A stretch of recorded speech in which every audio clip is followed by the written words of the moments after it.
hou van slow food kos maak. Eintlik ek hou baie van my lamcurry. Om my lamcurry te maak en ek hou van bak. Ja. Ja.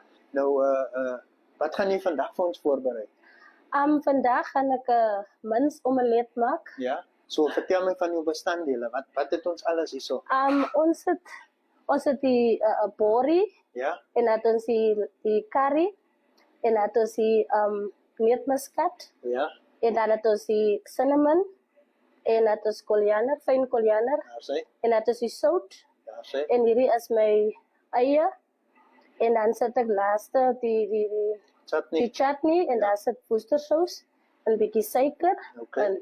en hy is die omelet se 2 eiers. Ja. Dan gooi ek 'n bietjie melk by en dis my olie.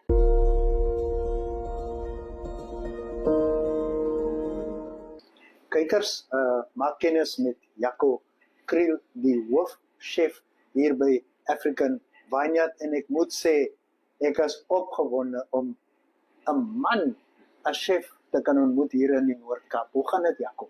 Goed om met jou uit is. Ek is okay man, ek is okay. Nou, sê vir my waarvan kom Jaco? Ek is oorspronklik van die Weskaap af, is gebore in die Parel, in die Bellville, maar net 'n jaar in Bellville gewees en toe skuif ek Parel toe. Ja. Al die jare daarso gewees.